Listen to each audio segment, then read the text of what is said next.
es dirigente del movimiento No Más AFP. Luis, bienvenido acá a Vox Populi 2020. ¿Cómo se encuentra? Hola, bien, muchas gracias por la invitación a conversar. Muy amable. Luis, reiteramos, bienvenido acá al programa. Y bueno, nosotros queríamos conversar con usted respecto de algunas situaciones que están ocurriendo ahora, tanto en la comunidad, suponemos, regional y también a nivel nacional. Hay necesidades dentro de la comunidad, nosotros damos cuenta de ello por la cantidad de personas que solicitan ayuda, canastas familiares, ollas comunes que se organizan y personas que literalmente no tienen cómo parar la olla. Bien, dentro de todas esas comunicaciones, a nosotros como medio nos llegan muchas inquietudes y alguna de ellas es bastante clara respecto de lo que son los fondos de pensiones, que por definición, según la misma ley lo dicta, son de nuestra propiedad, pero nosotros no podemos disponer de ellos al punto de que hay familias que se pueden estar en estos momentos literalmente muriendo de hambre, pero no pueden disponer respecto de los dineros. Por favor, si usted nos pudiese comentar al respecto. Bueno, este es un tema súper controvertido porque, como bien decía usted, durante 39 años se nos ha dicho de manera reiterada que somos propietarios de nuestros ahorros previsionales. ¿Quién lo ha dicho? Los gobernantes de turno, las AFP, un nivel de académicos que tiene conflicto de interés porque ha trabajado para las AFP, y una parte importante de los políticos profesionales de este país han señalado reiteradamente que somos propietarios de los fondos de pensiones. Sin embargo, la gran mayoría de los chilenos de Arica a Magallanes sabe que eso no es más que una quimera, que un sueño, que una mentira, instalada y repetida de manera sostenida. Al punto que bien vale la pena recordar, me voy a pronunciar acerca de la pregunta suya, pero bien vale la pena contextualizar. El año pasado, el 2019, nosotros como Coordinadora Nacional desarrollamos una estrategia a lo largo del país para solicitar a personas de nuestras coordinadoras que estaban enfrentando situaciones complejas, enfermedades catastróficas, gente que iba a perder su casa porque no tenía recursos suficientes. Decidimos una estrategia de Arica a Magallanes presentar y recurrir de protección a las cortes de apelaciones. 2 cortes de apelaciones, Antofagasta y Punta Arenas, importante porque estamos en esta zona, acogieron la petición de la profesora María Angélica Ojeda en Antofagasta y de la enfermera Beatriz Valenzuela en Punta Arenas, y remitieron al Tribunal Constitucional la solicitud de que se pronunciara respecto de esta contradicción que hay acerca del derecho a propiedad y un derecho fundamental como es la seguridad social. Bueno, finalmente, después de un largo proceso, el Tribunal Constitucional, de manera unánime, y esto es relevante para quienes nos escuchan, unánimemente denegó ese derecho a la enfermera y a la profesora. Mire, qué curioso, 2 mujeres, 2 profesionales que son tremendamente importantes. Hoy día, qué duda cabe, las enfermeras y las profesoras. Y le denegó porque señaló que la propiedad es una propiedad sui generis, una propiedad especial que está limitada a generar, de acuerdo a criterios que establece la propia Superintendencia de Pensiones con las AFP, la forma como la AFP le devuelve su propio ahorro previsional. En consecuencia, entonces la propiedad es con letra chica para los trabajadores y la propiedad privada con letra grande para los grandes empresarios. No se pudo sacar el dinero. Estamos apelando ahora en la Corte Suprema y una vez que agotemos todo esto veremos si iniciamos acciones contra el Estado chileno a nivel internacional, especialmente porque se trata de una materia de seguridad social y fundamentalmente un derecho humano como es la seguridad social. Pues bien, nosotros hace 2 meses y medio atrás mandamos una carta al Senado pidiéndole 3 cuestiones importantísimas para enfrentar la crisis sanitaria y la crisis económica. Que se permitiera a los trabajadores, a los afiliados, retirar un porcentaje de su ahorro previsional para enfrentar las contingencias derivadas de la crisis sanitaria y la crisis económica. De forma tal que la gente pudiera tener algo de recursos para enfrentarla. Y que este retiro se contabilizara a través de un bono de reconocimiento que emitiera el Estado, porque es para las situaciones especiales, como estamos viviendo hoy día en todo el planeta, pero en Chile la gente, como bien decía usted, está pasando mucha hambre. Bueno, ahí estamos en esta discusión usted ha visto que hay una tremenda discusión respecto de aumentar los recursos públicos para asistir a la gente que está pasándolo muy mal, y el gobierno mantiene una postura absolutamente intransigente en esta materia. Junto con eso planteamos la derogación del decreto ley 3.500, que 5 senadores de la República lo tomaron en sus manos y hoy día estamos debatiendo en el Senado. Ahora bien, ¿cuál es la paradoja que hay en este país? Que señalándonos que somos propietarios del ahorro previsional, nos inhiben, nos impiden acceder a esos gigantescos recursos. Pero ¿cuál es lo más grave? A diciembre del año pasado, o sea, hace muy poco, 6 meses atrás, el ahorro que teníamos acumulado todos los trabajadores alcanzaba la suma cercana a los 220.000 millones de dólares. Y usted revisa hoy día los datos, tenemos aproximadamente 160.000, es decir, hemos perdido más de 60.000 millones de dólares de valor del ahorro previsional. ¿Qué nos dicen? Es que lo vamos a recuperar. ¿Cuándo lo vamos a recuperar si resulta que la crisis económica recién está comenzando? Usted está viendo lo que está pasando en Estados Unidos con el aumento del desempleo, y en Francia, Italia, España, que son países que viven del turismo o la industria del turismo muy importante ahora en verano, y ya empezó el verano prácticamente en esa zona, están absolutamente en bancarrota. Chile va a generar gran problema del desempleo.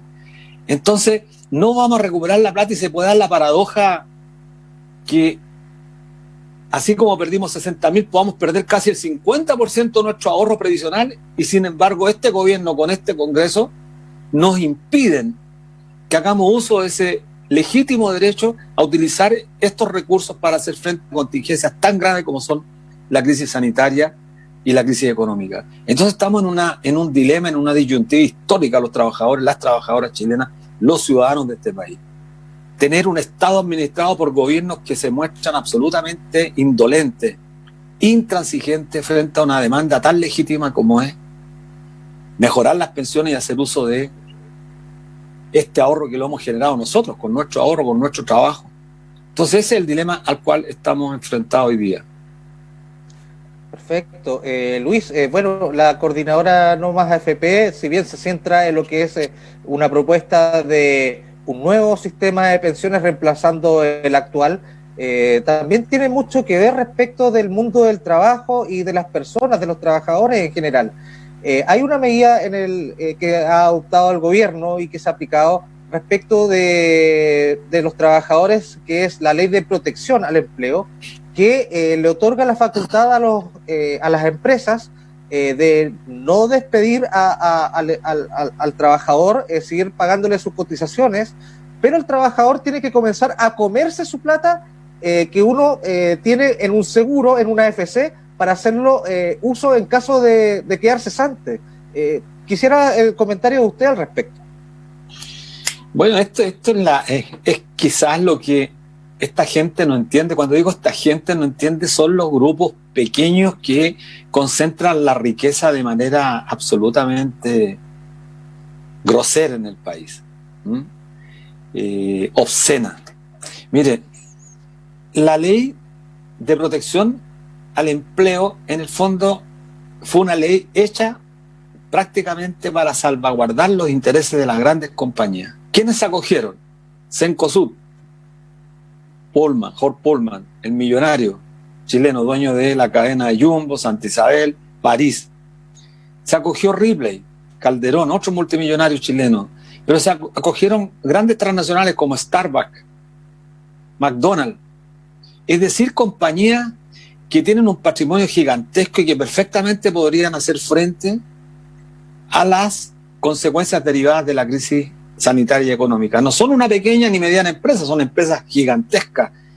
De paso hay que decir que Jorge Pullman en Cencosud tiene inversión igual que Ripley fuera del país. Mire la paradoja. ¿Cómo se financian estas empresas? Se financian con los ahorros previsionales suyos, los míos y de los trabajadores de Arica Magallanes. Es decir, todos los meses nos descuentan una fracción importante de nuestro salario, equivalente al 10%, y ese ahorro nuestro va a parar al mercado de capitales. ¿Qué significa esto para quienes nos están escuchando? Que las AFP toman este dinero porque ellas lo administran y compran acciones que emiten estas grandes compañías. Entonces le pasan nuestro dinero y ellos nos pasan las acciones. O emiten bonos de deuda y las AFP se los compran. Es decir, la expansión de sus negocios de Ripley y de París las hacen con el financiamiento que le generamos nosotros. Los trabajadores en COSUD aportaron con su humanidad al financiamiento de esta empresa. Aquí esta empresa se acoge a la ley de protección al empleo, suspende la relación laboral de una cantidad impresionante de trabajadores, más de 1.000, afectando de paso a sus familias. Los trabajadores caen fuertemente en el ingreso, o sea, de un nivel medio que eran, pasan a la pobreza en forma inmediata, porque tienen que hacer uso de su AFC. Es decir, ellos financiarse su propia pobreza. ¿Y qué hace Cencosud? Llama a Junta de Accionistas, contrata a Felipe Larraín, ex ministro de Hacienda, que tiene serios conflictos porque tiene información privilegiada, va a ir a una empresa del retail, convoca una junta de accionistas y decide repartir el 80% de la utilidad a los accionistas, no el 30% como lo exige la ley de sociedad anónima. Entonces, esto es una provocación. Este es Chile, pues. Este es el país que despertó el 18 de octubre y que después dijeron, no nos dimos cuenta de este estallido. Es como el ministro de Salud, el señor Mañalich, que ha mentido y manipulado las cifras de los contagiados, pero que hace una semana atrás señaló que no tenía idea él cuánta pobreza había en Chile. Dijo, me sorprende la pobreza y el hacinamiento. El intendente de la región metropolitana dijo, ¿qué tiene que ver el Noma FP con el hambre? O sea, esta gente no sabe que las pensiones en Chile, las que se pensionaron este año, las mujeres han sacado pensiones de 47.000 pesos la mediana. Entonces, cuando se producen, como se produjo después de octubre, saqueos, la gente salió a las calles con una violencia inusitada, es un fenómeno social, un fenómeno político-social que hay que comprenderlo, como sucedió recientemente en las grandes movilizaciones en los Estados Unidos.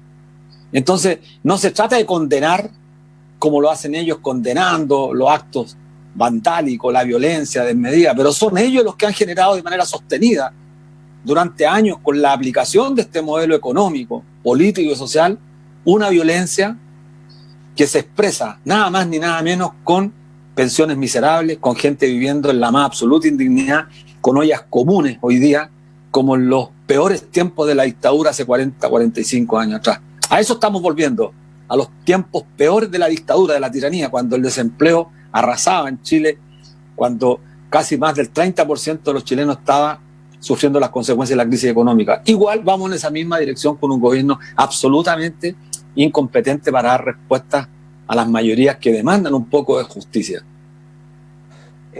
Luis, bien, usted lleva a la memoria lo que hace algunos meses atrás era la situación acá en Chile a partir del 18 de octubre, pero yo quisiera retroceder algunos años atrás, cuando ustedes como coordinadora No Más AFP comenzaron a convocar marchas multitudinarias. Yo tenía que en ese tiempo trabajaba en Santiago, tenía que reportear y más o menos tener un concepto, una idea de cuántas personas estaban congregándose. No sé, la convocatoria, por decir, era a las 11 de la mañana en Plaza Italia. Yo después subía corriendo al Cerro Santa Lucía y se tomaban ambos bandejones, era una cantidad de gente enorme. Lo que quisiera igual recalcar que era todo en paz, era todo tranquilo, muy familiar. Esas marchas marcaron quizás un preludio a lo que fueron después el malestar, un montón de situaciones que quizás no fueron escuchadas en su momento, que no se les prestó atención y que quizás después pudieron desembocar las situaciones del 18 de octubre. Pero llegando al punto respecto de eso, recuerdo que caminando un poco dentro de la multitud, no sé, ahí cerca del Teatro de la Universidad de Chile, cerca de la Plaza Baqueano, podía ver a una Beatriz Sánchez, antes incluso de presentarse de candidata a presidente, antes de llegar al Congreso, caminando después con la marcha, quizás Alejandro Navarro tratando de meterse, saliendo empujado por la un sinfín de situaciones, no con violencia excesiva, etcétera. Lo que le quería comentar, había muchos políticos que se sentían como atraídos respecto de lo que ustedes estaban proponiendo, quizás porque en ese momento ustedes eran, no sé, por decirlo de alguna forma, la chica sexy. Quería saber si es que ustedes en este momento, ¿cómo se sienten respecto de la clase política? ¿Han recogido sus propuestas? ¿Quiénes en esos momentos marchaban con ustedes? ¿Los están dejando helados? ¿De qué forma la coordinadora ahora está tratando de hacer pesar sus propuestas dentro de lo que es la política acá en Chile? ¿Con quiénes conversan? Sí, mira, muy buena la pregunta, porque me permite precisar algunas cosas que son relevantes a juicio mío. Adelante. A juicio nuestro, mira. Efectivamente, nosotros hicimos marchas multitudinarias que están ya en los anales de la historia, porque la historia se va construyendo con una mirada mucho más de largo aliento. Estas empezaron en julio, el 24 de julio, domingo 24 de julio del año 2016, en todo el país. En Osorno marcharon más de 10.000 personas, en Chillán una cantidad significativamente parecida. Es decir, ciudades donde nunca la gente había marchado, ni en los periodos de la Unidad Popular, ni en los periodos de la dictadura. Nunca. No había tradición. Y sin embargo, esas ciudades se conmovieron con el drama, hicieron suya esta gigantesca demanda, esta demanda tan importante como es restituir la seguridad social. En Iquique hubieron marchas gigantescas, en San Antonio, bueno, en todas partes. Si fueron millones los que logramos movilizar en esas gigantescas marchas. Y como bien decía usted, en ese tiempo estaba Bachelet, entonces todo el gobierno, los políticos valoraban las marchas nuestras porque iban niños, adultos, mujeres, ancianos, inválidos, y eran pacíficas.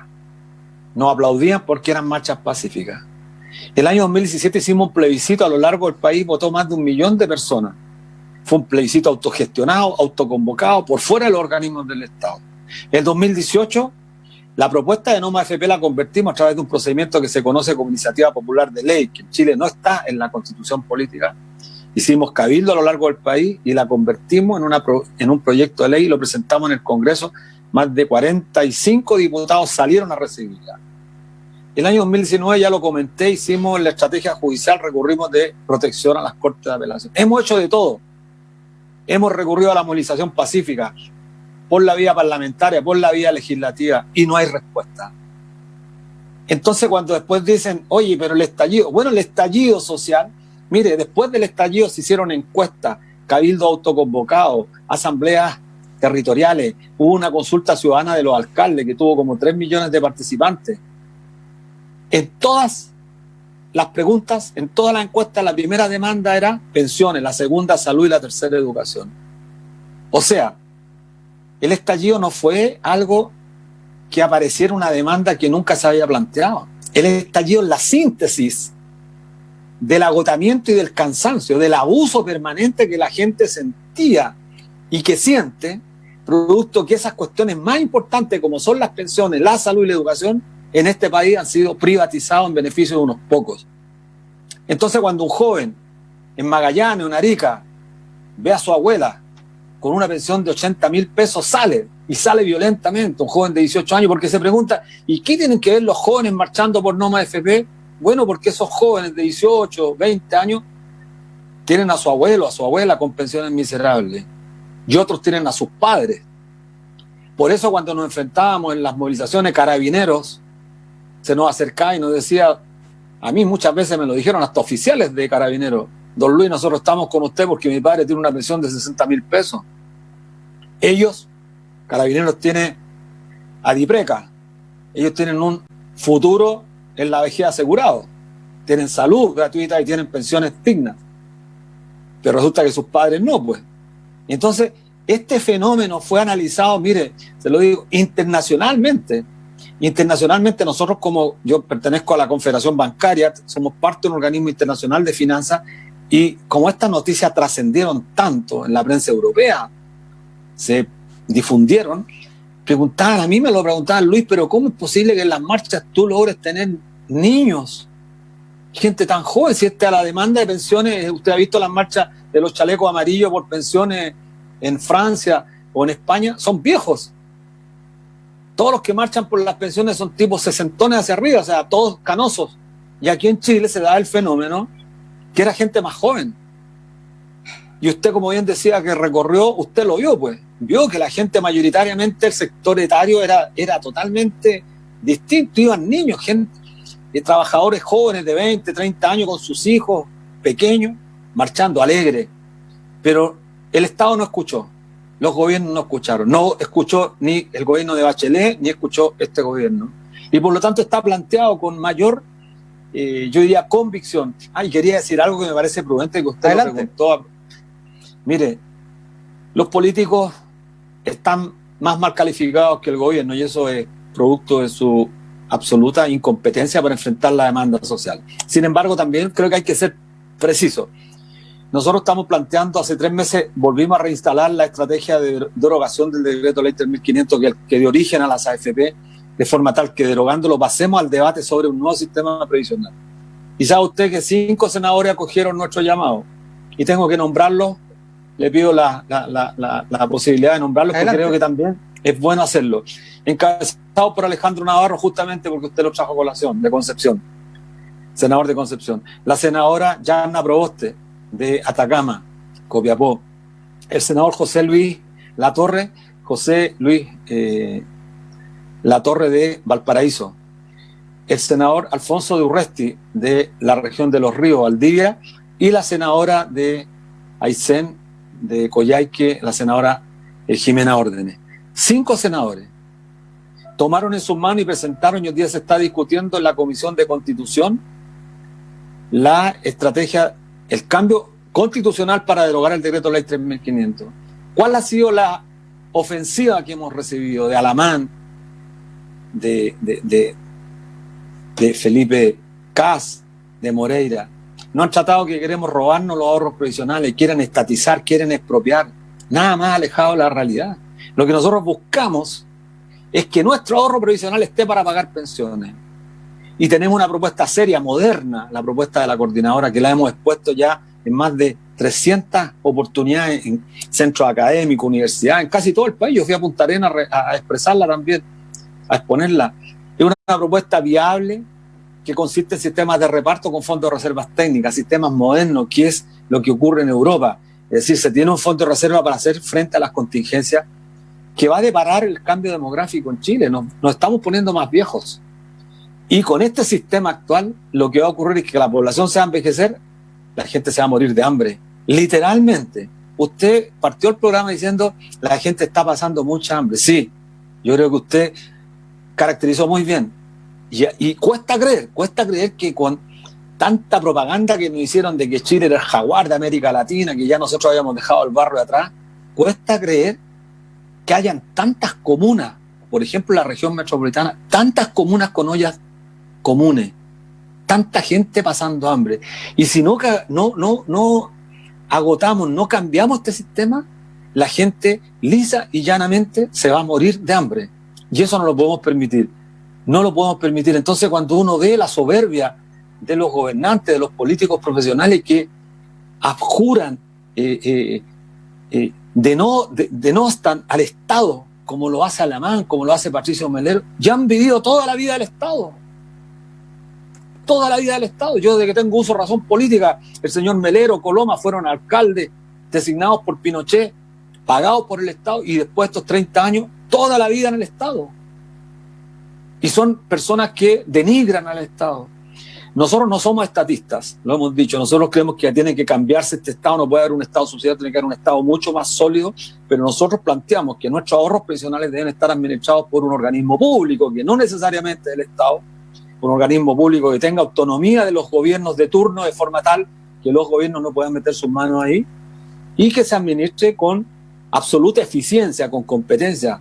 Tenemos trabajadores chilenos que son altamente eficientes, que pueden perfectamente administrar nuestro ahorro previsional. Además, otorgarle al ahorro previsional un sentido de contribución al desarrollo de nuestro país, decir que el ahorro nuestro, mire, el 40%, más de 80.000 millones de dólares están invertidos afuera. Es decir, mientras Chile requiere tanta plata, nosotros estamos financiando expansión del capital fuera de nuestras fronteras. No es una ironía, no es una paradoja esto, no es una burla a los chilenos.